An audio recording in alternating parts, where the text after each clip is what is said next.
You're listening to Answers for the Family with Alan Caroza, right here on LA Talk Radio. Greetings to all of you listening around the world, and a warm welcome as we bring you another edition of the Answers for the Family radio show. I'm your host, Alan Caroza, and if you're a regular listener, thank you for joining us once again. If this is your first time, please make yourself at home as we bring you Answers for the Family. Now, each week, this show will address issues such as locating a runaway teen, family crisis intervention, building self-esteem, dealing with addictions, lasting health, and so much more.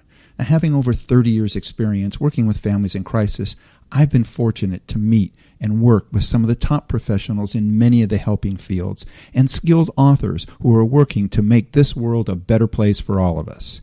Now, you can all do me a big favor, so please check out some of our past shows at answersforthefamily.com to hear some informative and entertaining guests as well as some dynamic co-hosts. They're going to discuss ways for you and your loved ones to become happier, healthier, and more at peace. And I'm also looking for some show ambassadors who will forward at least one of our shows to your social media group or someone you know who can benefit from a particular subject. I want you to know that I truly appreciate it, and this is just another way that we make a positive difference in the lives of others. Now, with me today as co-host is Gabriella Von Ray, and she is the founder of the Dare to Be Kind movement. And Gabriella has been on the road filming since early November. Now, she is speaking to groups and she's interviewing people from all walks of life who have taken up the Dare to Be Kind challenge of one act of kindness in a 2-mile radius. And to highlight, she's going to highlight to everyone just how kindness begins in your own neighborhood. So my question to her is, Gabriella, where in the world are you? I'm in Illinois, which isn't far from Iowa. I'm in Moline, which is 4 cities into one.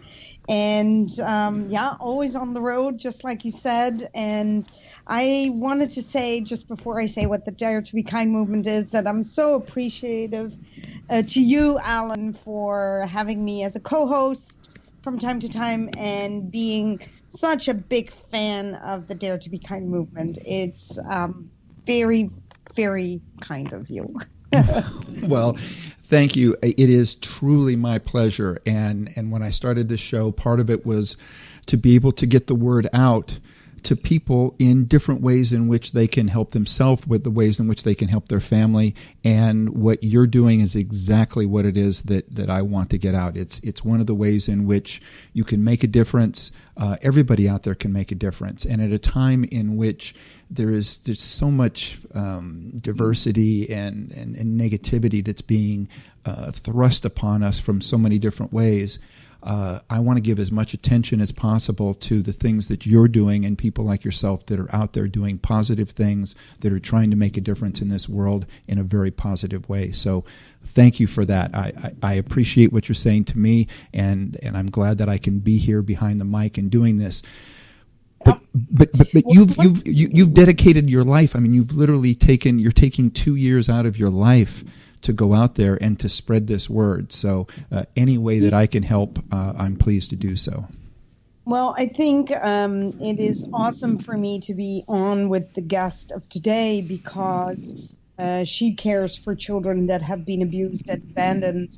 And maybe some people remember when it was my interview, I'm very, very passionate that we help children as young as we can get to them, because the moment we nurture and help them to feel that they are capable and worthy human beings, we have truly the leaders of tomorrow. So when I'm out there on the road, and I just wanted to tell you something, I have seen so many students, Alan, in the last few weeks, and one of the things was really funny. During a Rotary meeting, I met by accident one of the students that had heard me talk at her school. Mm-hmm. And she came up to me really shyly and said, "We enjoyed the talk on kindness and communication so much." And she said that. So my response was, "Thank you so much. And what is the part you love the most?" And she answered, your story. And so I realize again how important it is that we communicate our stories, because within the pain and the vulnerability in us telling the story, there is not only healing for us, but there is a sense of somewhere out there internationally that is listening to you today, Alan, that now does not feel so alone. And that is the same thing that we're trying to do in the TV show and in the filming that we're doing for the Dare to Be Kind movement. When they connect with the story, with the emotion that resonates in them, they know that they are not alone. And it is something that I know that you know of, that children always think that they're the only one, you know, they're the only one that are, you know, let's not talk about it because, oh my God, nobody's ever heard of this. Right? Yep. And they're the only one that has a parent that hits them or that is abusive, or they're the only one that has a parent that maybe takes substance abuse, but if they communicate with people like yourself and our guests today, then we can truly open up the dialogue for healing on both sides, I think. And I realized while looking at your guest bio that I think the show will all be about healing today, healing and helping children to find their incredible might. I love that. Yeah, I couldn't agree more. And again, and as I was doing the same thing, not only going over our guest bio, but going into some of the statistics and the things that are going on out there. You know, I was struck by a disturbing statistic that was brought to my attention is that over 400,000 children each year are not able to live with their families due to abuse, neglect, or abandonment. I mean, you know, these are things that, you know, that it's out there. You know, where, you know, they don't talk about it on the news. They don't put it out there. They don't put out things like, how can we help? You know, instead, you know, we're fortunate enough to have, you know, guests like Cheryl today that are out there doing something about it. So that's what our topic is going to be today, because it's going to point directly towards the issue of caring for those children. So let me share a little bit about our guest. Our guest is Cher Ofstedahl. And, you know, as I looked into it, I realized this is the picture of success. She's a revered stand-up comic, a multi-talented business leader, who is also a long-standing champion for disabled children. Now, her agency, Trinity Youth Services, is a recognized foster care and an adoptions agency focusing throughout Southern California and Houston, Texas. Now, since Trinity's inception, over 65,000 youth have been saved. Think about that. Now, Trinity they're committed to saving even more youth so that they will have the opportunity to have a nurturing family.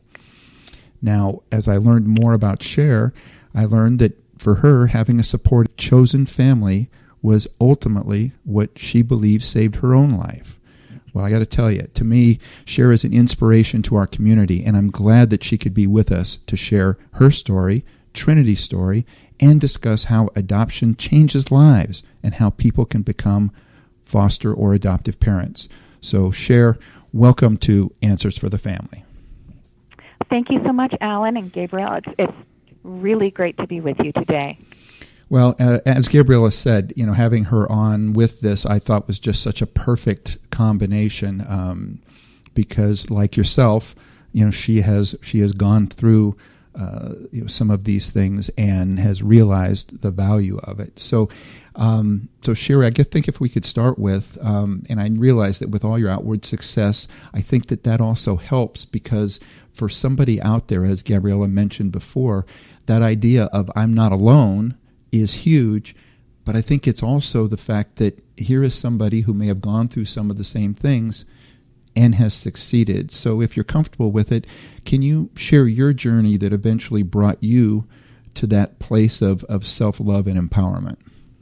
Of course, and as you said, these children out there who are feeling so alone, when you look at the number, that 400,000 children, as you spoke of that statistic, are currently unable to live in their homes because of abuse, abandonment, or neglect. It's a strikingly large number. And my story is probably like many out there. I was born the unloved child of an unloved child. Some of this is very generational. My mother was adopted. When she was 5 years old, her mother gave her up for adoption because her father, my grandfather, had committed suicide. My grandmother was still a young woman. She had 5 children under the age of 7. And her family convinced her that the only way she would be able to have a life for herself was if she gave her children up and started over completely. She was still young enough to find a good husband, and she could have a life. So she gave up her 5 children. They were adopted out to different homes. My mother and 2 of her siblings were taken into a home through a member of their local church. And these people were very civic-minded. They thought it was their civic responsibility to take in these children. However, they had no parenting skills, no love for the children that they brought into their home. They were brought up in a very strict environment, and my mom couldn't wait to get out.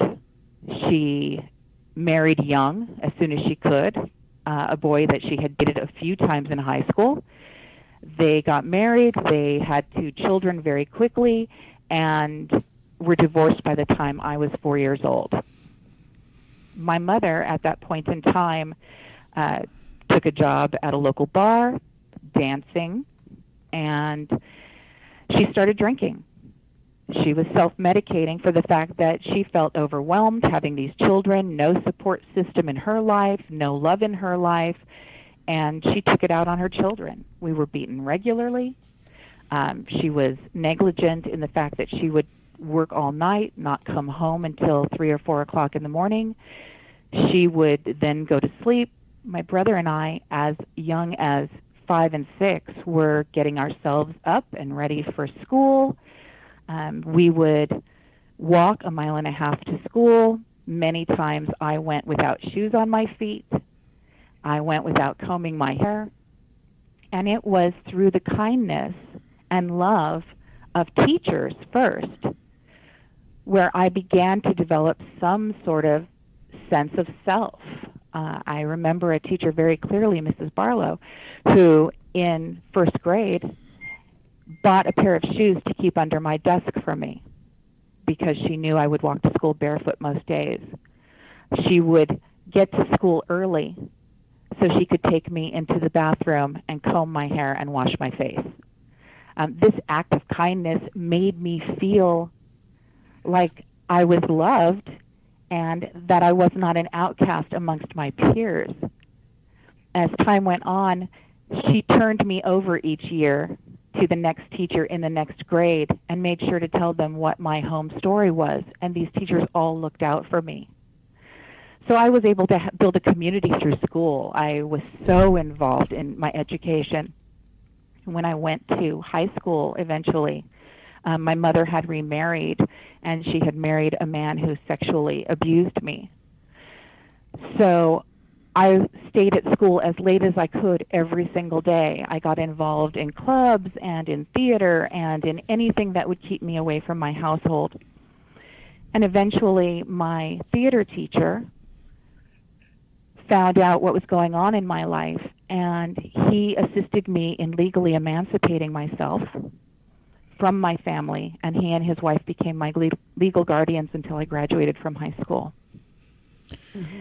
So I know there are a lot of kids out there who feel that they're the only ones who deal with abuse at home, and it is truly horrifying to know that there's no one you can talk to. You can't tell your friends, and you don't think you can go to a teacher, but you have to be able to go to an adult of some kind and share your story. You know, one of the things that I want to mention, if I don't know if anybody caught it, but I'm sure lots of people did, and that is a thank you to Mrs. Barlow. Absolutely. You know, one of the things that we do here at the radio station is that they tell me what my demographics are. And the largest group of people that we have are teachers that choose to listen to this show. And God bless them all. Absolutely. That's exactly what I was thinking is that, I'm so thankful to them, and that is the type of teachers that we want out there. Those are the people that are truly making a difference with our young people. And I'm just honored that when I was told by our engineers here that said that that our largest group are teachers. So the fact that they want to listen to this show, just really makes me feel good. It tells me that we're bringing on the type of people that they want to hear so that they can help. So again, I wanted to throw that in and thank all of the teachers out there, because that's what we're trying to do. We're all trying to make a positive difference, in the lives of others, and that starts with young people. Oh, and my teachers literally saved my life. That is so beautiful. I was listening to your story when you were saying that, Cher, and that absolutely warms my heart that teacher not only did that, but she took the responsibility of telling the next teacher and the next person, not just because she has you as a student, but she made sure you were okay for the next, the next school year. It was teachers. It was as if the school raised me. Yeah. I get it. That is what's so beautiful. Would you agree with my term that I'm starting to hone in on in the last few months that I'm traveling? I'm starting to call teachers first responders, because they see things that in general is more and more prevalent which is abuse, neglect, etc., that we see in children, but they are the first responders of these children. Would you agree with that? Absolutely, 100%. I mean, not only are teachers mandated reporters when they suspect child abuse is going on, but just the caring nature of the teachers that I experienced in my lifetime, they intervened even when Child Protective Services failed. Wow, I really, really love that. All right, I'm switching over to a question that I'm dying to ask you, Cher. Okay, children, how are they placed with your group at Trinity? How does this happen? Because, for the listener too, we don't always know that. We actually get children a couple of different ways. We get children directly through the Social Services Department of California or Texas, and those are kids who have come to the court's attention because of a Child Protective Services intervention. They've been removed from their homes due to that direct physical abuse, emotional abuse, sexual abuse, and Child Protective Services has stepped in. The other way that we get kids is through the court adjudication process, where kids have run afoul of the law in some way, either through stealing a car or tagging or minor theft, and the courts have determined that their home environment is what has led to this, because those kids have been left to raise themselves. Wow. No. At Cher, I'm also told that Trinity offers extended mental health services. If the need is identified, what are the next steps, and who funds it? And when we're talking about extended mental health services, is this just for the children, or is it including the rest of the family? That's a great question. Every kid that comes to us, whether they come to us through social services or through the court systems, comes to us with trauma, because just the act of being removed from a life that you've known will be a traumatic event. But many of these kids, because of the abuse or the neglect that they've suffered, have very serious mental health issues. They suffer from depression, anxiety, they want to do self-harm. And these are all things that we really need to take care of if we're going to take care of the whole child. Oh, definitely. Sorry, I'm getting a little emotional here, because I understand that not a lot of people do really think about the fact that foster children come to us with these really deep traumatic wounds that have to be healed if the child is going to move forward in their life. Mm-hmm. But we assess every child that comes to us. We do a full comprehensive mental health assessment, and then we determine how those needs can best be met. We have professional therapists, we have social workers, we have psychiatrists in the rare case that children need to be medicated, although we look at that as an intervention of last resort. But then we apply those supports to the child, whether they're in a residential treatment setting, mm-hmm. or they're in a private family setting as a foster child. The tab for that is picked up through contracts with the counties that we serve, as well as through our own programs, because what the counties don't pay for, we go out and fundraise for. And how can people help in that area? Well, we have a sister agency, which is called the Children's Foundation of America, and they actually provide all of those things for kids living in out-of-home placement that the county contracts or the government don't pay for. And those are things as small as contact lenses for a child who's being bullied because they have to wear really thick glasses. The county contracts only pay for an actual glasses exam and glasses. They don't pay for contact lens exams or contact lenses. But if you can save a child from being bullied, mm-hmm. That's something that the foundation will pick up. Or little things like a cap and gown for graduation or a yearbook, anything that will normalize a child's experience. And that really helps with their mental health issues. They also pay for the additional group therapy and family therapy that will help a child be reunited with their family. So it's really, really a wonderful foundation. And you can get to them through childrensfoundationofamerica.org. All right. So for everybody out there, if you're driving and you're not able to write that down, go ahead and go to the Answers for the Family site. We will have it posted on our site as well. But yeah, whatever it is that you can do, please do so. And then I have a question about the services and the type of family that you help. So let's say that I decide to be a foster parent, right? That someone that listens to this show decides to be a foster parent. What is the ideal family, and what kind of help do you provide this family while they take a foster child? That's another really, really excellent question, because almost anyone who has a sincere desire to help a child find a forever home is a perfect foster parent. You do need to be 21 years of age, and you need to have the ability physically, emotionally, and financially to care for a child in your home. But you don't have to own a house. You can be a renter. You can live in an apartment. It doesn't have to be a house with a big yard. Okay. You don't have to be married. You can be single. You can be any race, any religion. You can be straight or gay. You can be someone who's never had a child of your own. You can have other children in your home.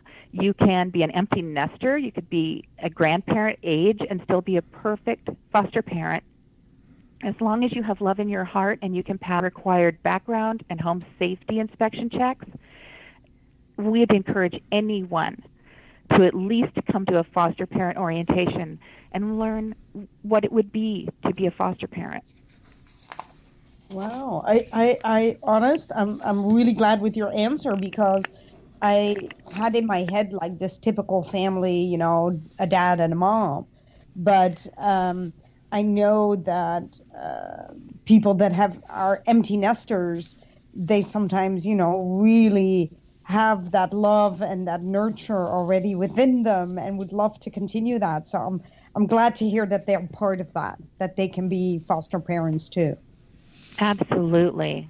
And we'd really encourage those empty nesters, because a lot of times they may be nearing retirement age even. And those families where we have children with a higher level of need, if a parent is able to stay home with those kids, that's even better. Okay. And we have a question that has come in that you may have just answered, but I'll go ahead and put it out there.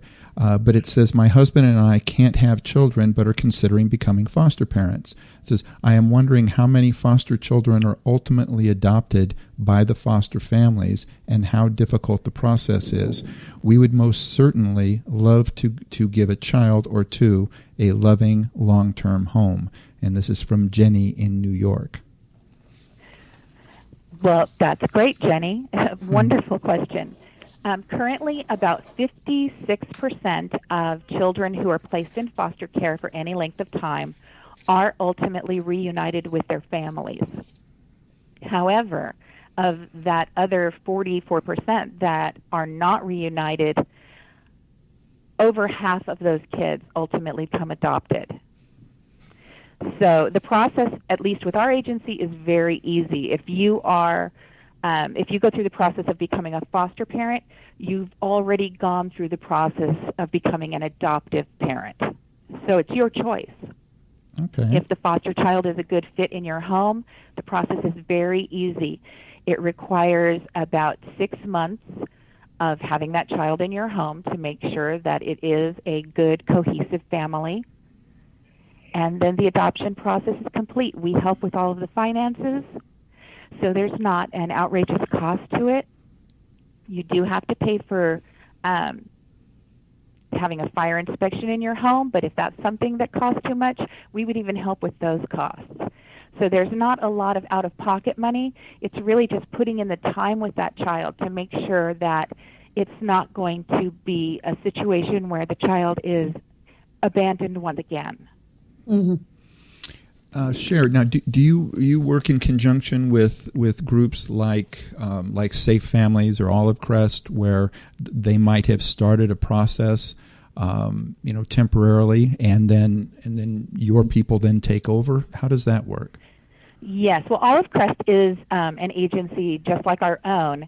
I don't believe they have an adoption component, but we are a certified adoption agency. So with any foster family agency, if they don't have that adoption piece, they would then transition the child and family to one of our adoption workers. That's kind of what I was thinking, yeah. Yeah, they would still have their same social worker, so they would still have the Olive Crest social worker, but we would take on the overarching adoption piece. So I love that. There's a lot of loving agencies out there for people to work with, and everybody can work together because we're all trying to make a positive difference. So it makes good sense. So Gabriella, and then you had a question. Go ahead. Yes, absolutely.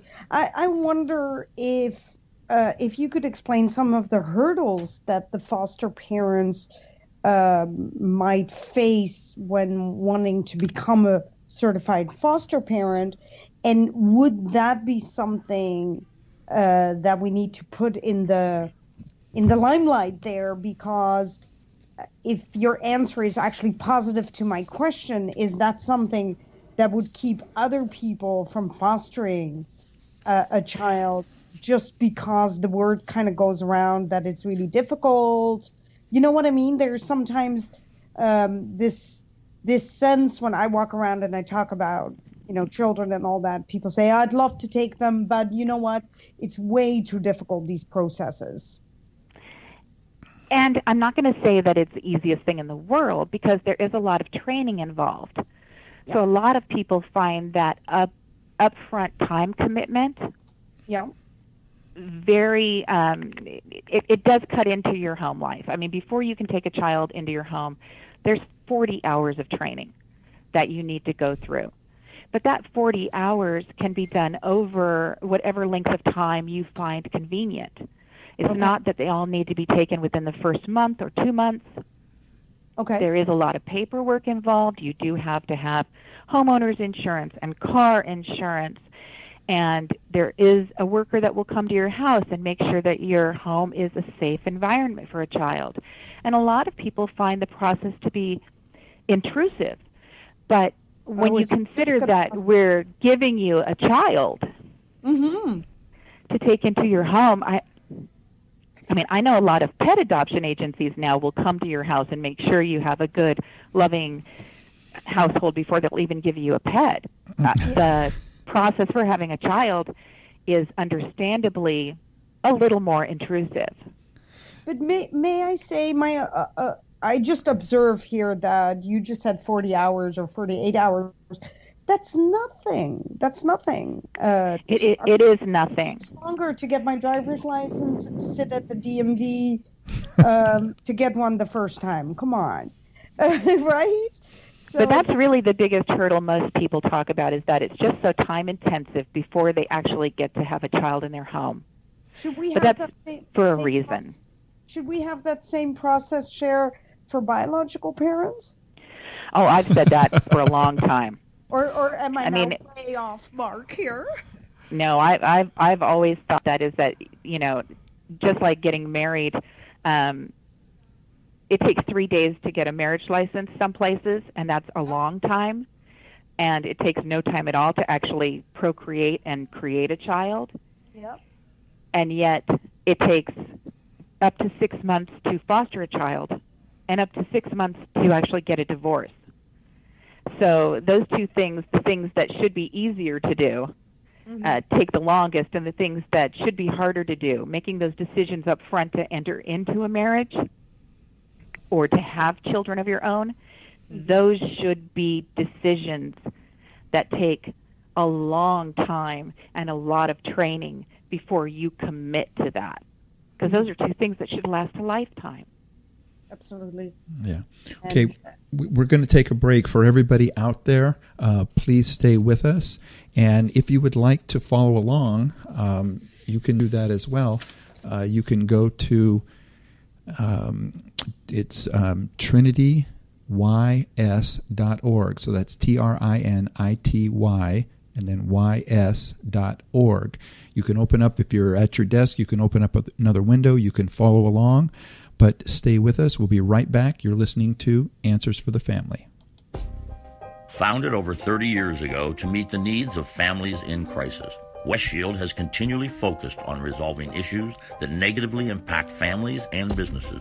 Our signature therapeutic transportation service helps to ensure that adolescents in crisis are safely transported to specialized schools, programs, and treatment centers with unsurpassed experience and success. We are supported by our full-service licensed investigation agency that has legally, professionally, and compassionately located hundreds of runaways and teens. We are experienced and qualified to help, offering solutions which may include referrals to our international network of top professionals in the fields of educational consulting, psychology, psychiatry, and investigations. Simply put, West Shield Adolescent Services and West Shield Investigations are the best solutions when your family is facing a personal crisis.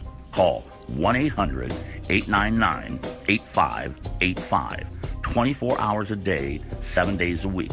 That's 1-800-899-8585, or visit our website at westshield.com. Thank you. And we're back. Gabriella and I are here. We are speaking to Cher Ofstedahl, and she is with Trinity Youth Services. And we're talking about adoption, we're talking about foster care, and we're talking about love. So with that in mind, Cheryl, what are some of the traits that you find that successful foster parents have, and how does a person know that fostering is right for them? I truly think that the most important trait for any foster parent is that they think about it first, because it is a commitment. It is in the best cases, a lifelong commitment, a lifelong support system for that child. In the worst cases, you could have a child for a month or 2 months before they're reunified with their family. So that process alone can be very difficult on foster parents. You just get connected to that child, and then they're removed and taken back into their own families. So it's a mindset. It's a real deep commitment to whatever is best for the child. Mm-hmm. So it's taking yourself not out of the equation, but putting yourself second. So that however it turns out for that child or whatever that child needs, you're putting that child first. Now, how often do the foster parents stay in contact with the child or with the family? And is that something that is normal? Is it something that most parents are comfortable with when their child is returned to them? It is normal. I don't have an exact statistic of how many foster parents stay in contact with their foster children. However, we encourage foster parents to act as role models for the biological families, for those children who are looking at reunification as their goal. So we have the foster parents sit in on visitations. We have them talk to the parents about their child, let them know what their child is experiencing, what they love about their new life. They help those biological parents get their lives back together. They give them parenting skills. Some have taught them how to cook, how to clean their houses, little things like that, just so they can get their children back. And they work as a team. And in the best cases, the foster parent stays in that child's life even after they've gone back to their biological family and becomes a support system for them as they get older. Wow. You said earlier about the statistics of adoption, right? And yes. that they are returned quite often. But I lost my train of thought there. It will come back. I was thinking so hard of that question that it just went in and out of my brain now. But when that child is adopted, is it in a period? I've heard about this. That's why I'm asking this. Like, let's say a foster parent has had for 2 years, a long period, this child, and it gets adopted. Is there a period that the biological parents can actually undo this and can still fight to have their child back, even though they're no, at least not in the state of California. That's not the case. Once a parent's rights have been terminated, then that child becomes eligible for adoption. So we don't actually put children into the adoptive process until the parents' rights have been terminated. I love that. Okay, I was not sure of that because I've heard of some of these stories in Europe, and I did not know that they wouldn't even be eligible. So that answers my question totally. And then my second question is the age group. What is the age group that Trinity has, the children that they place? Oh, we take children as young as 3 days old, straight from the hospital, especially kids who are born to substance addicted parents. So we've taken many, many children who have been born with cocaine in their systems or meth in their systems, and we take them straight from the hospital. We also take kids up to the age of 21, especially if they have very high level of need and are not capable of being of living on their own independently. Those children can stay in foster care up to the age of 21. So, and I think every range. Yeah, I was going to say that is quite a range. It's a huge range. The median age for a child in foster care currently in the United States is 8 years old, but we work with kids at every single age. Now, are foster parents paid, and if so, how does that work? Foster parents do receive financial support. It comes to them through the contracts with the counties. But the thing that foster parents or prospective foster parents need to bear in mind is that money is to offset what it actually takes to provide for that individual child. The stipend or the reimbursement that you'll receive as a foster parent is not enough to quit your job and live as if it's an income. That's why we make it an eligibility requirement that a foster parent be able to handle their own financial obligations before they can become a foster parent. So it shouldn't be a financial burden to you to take another child into your home. We make sure of that, but it's also not. We've had lots of people who contact us when they're out of work and think, well, I could just, take a couple foster kids into my home and that'll be my job. But that's not the way the system works. And for good reason. We don't want people making it about the money. Exactly. So we have another question that has come in, and this one reads, does Trinity work with families to help them get through, and it's underlined, any difficult times, and reunite children with their parents? And it says, a friend of mine, who's a friend of the family, lost her husband in a car accident. He was in serious financial distress and they were in serious financial distress and succumbed to an opiate addiction after a back injury. Her two children, ages 7 and 9, were put into the foster care system after a neglect and drug use complaint came in from neighbors. Since this happened, she has successfully completed treatment, has a steady job, but still has been unsuccessful in getting her children back. She was told she needed to hire an attorney to intervene, but can't afford this. It seems unfair. What is your experience, and have you seen situations like this? And if so, what do you suggest? And this is from Lucy in Alabama. It's an interesting question that Lucy poses. I don't have enough of the specifics to know whether or not the family had their parental rights terminated at any time during the process. That would be key. That would be why a lawyer might need to be called in order to reverse that decision if the courts had terminated the parental rights. Other than that, it sounds as if it's the perfect scenario for a reunification. If the parent had gone through treatment and successfully completed that, if they were clean and sober now, if they had gotten their finances back in order and had a suitable living arrangement.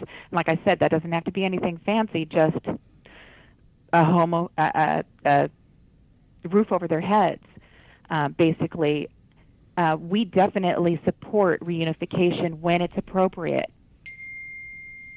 Okay, so the only thing I could suggest for them is really working with the court system and working with the foster family themselves. That's that really important bridge piece in working in supervised visitation with that family that currently has the child and getting them to be your support system.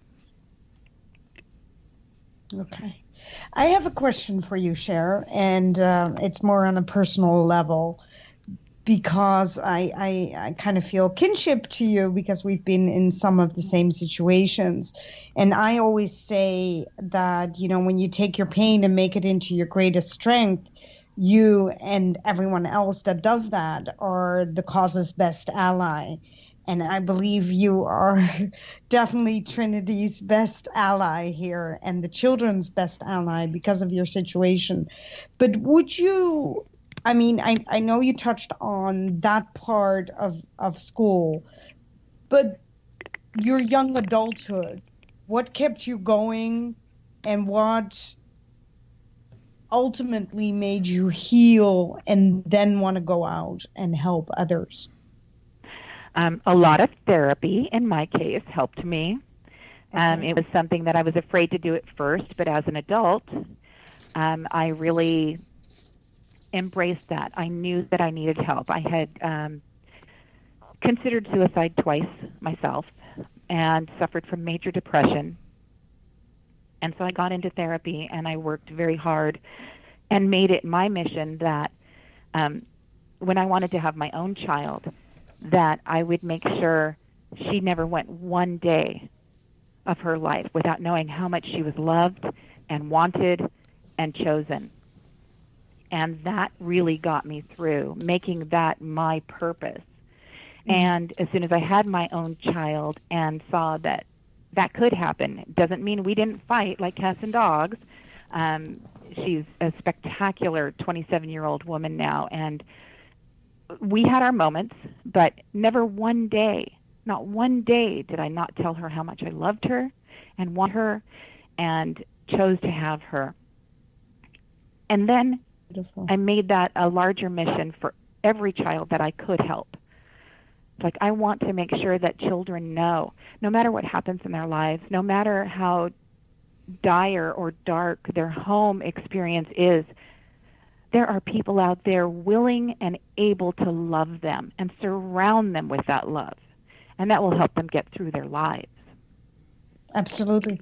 Yes. Absolutely. That's very, very beautiful. Thank you for sharing that, because I think often it's the motivator, right, afterwards, that we don't really know in people's stories how they push forward. So thank you for sharing that. I really appreciate it. Now, Cheryl, how do you balance? Now, we've got about 4 more minutes, but how do you balance? Because I think so many people out there, we would love to be able to do more to help, but then there's this balance of, well, we need to make a living, we need to pay the bills, we're putting kids in school, and so on and so forth. How have you managed to balance your career and all of the wonderful work that you're doing with Trinity? Well, I don't sleep much, for one thing. Sorry. But it's Awesome. the passion for the work. I'm really lucky. I'm the most blessed person in the world because I get to come to work every day where my heart lives. Mm-hmm. So that's amazing for me. And I really prioritize things in my life. I make sure that it's a purpose-driven life and not in any spiritual or religious sense, but in just a personal passion sense, that I want what I do on this planet for whatever time I have to be important work and purposeful and impact positively the lives of others. Well, I think you're preaching to the choir, because as you're talking, I'm sitting here thinking that I think we're all part of the same tribe. So the best thing that we can do is continue to get the word out to more people out there. That it's a good feeling. And you can find a million reasons not to take on the burden of someone else's troubles, but there's just one really good reason to do it, and that's because it matters. Mm-hmm. Absolutely. I have one more question left real quickly. I'm looking at the website of Trinity and the Children's Foundation of America. So you are located in California, right? We are. We're headquartered in Claremont, California, which is in Southern California, just at the outskirts of LA, but we are a national organization. And is that where the children are? No, actually, we have children all over the place. We do have 3 major residential treatment campuses for children who have been so traumatized that they cannot be placed in a traditional family setting yet. Mm-hmm. So they have more around-the-clock care and additional mental health services. And then we have foster families throughout Southern California and throughout Houston, Texas, and we have offices that our social workers work out of, but they do that work in the home with the families. Okay. Well, the reason I'm asking is because in my world tour, I will be in LA area and seeing my big friend Alan, of course, and in May, and I would love to stop in and see some of the children and maybe be a volunteer for a day or two. I will roll the red carpet out for you. You just give me a time and place. Okay, lovely, because I'd love to come and maybe share to them a little bit. I have a children's book. I can read to them depending on the age. Or the reason I'm saying that is because, I was talking the other day to children that are from the LGBT community, and I realized that, they have their parents, but they go through a huge abandonment issue because the parents reject them for being transgender or for wanting to be gay or any of these reasons, right? And they have such a hard mindset to understand that they're rejected, and they have such anger right, about that. And They do. I must say, We I have love talking to them, and I've made a little bit of impact with them. we have a tremendous need right now for parents, foster parents who are accepting and tolerant of the LGBTQ community, as well as LGBTQ parents themselves. We would love to have some same-sex couples who would take in some of these children. We have a huge number of children who are LGBTQ who are waiting for homes because there are some hurdles for them. There are a lot of families out there who don't agree with that lifestyle or haven't learned to accept or aren't sure how they would fit into their own home with their own children. Mm-hmm. But we really, really have a need to place these kids. Well, I'm glad I asked you then, because I will on my travels and maybe do a little feature on that, because I was wondering exactly about that question, where they go, because when they are rejected, there are actually very, very few places for them, because we're talking about children that are a little bit older, and that nobody seems to want them anymore. And I find that very, very sad. Well, absolutely. We have one entire residential campus with those kids as a focus. Right. Well, if I could be there and volunteer there, that would just, because they need to know that they can make it. Even absolutely. if, I always say that even if I didn't belong in my family, my biological home in Pakistan or my adopted home in the Netherlands, I still belong to me, and I'm still worthy to live and belong in this society. And 100%. Unfortunately, we've gone over time, but you know what I'm sensing. I'm sensing that maybe in May, if we could set it up, Gabriella, this sounds like a good episode for the TV show, for your Dare to Be Kind TV show. I do too. Yes. I see. Totally. So let's all get together and talk about that. Again, Cher, I just want to thank you so much. And again, for everybody out there, you can go to the trinitys.org website to get more information, or go to answersforthefamily.com. Cher, thank you so much. I really want to thank you so much for having me. Yeah, and just keep up the good work. Gabriella, the same. Keep up the good work. And so for everybody out there, be with us next week when we're going to have, our guest will be Lee McCormick, who is the author of the Heart Reconnection Guidebook. So with that, for everybody, be good human beings, and be with us next week on Answers for the Family.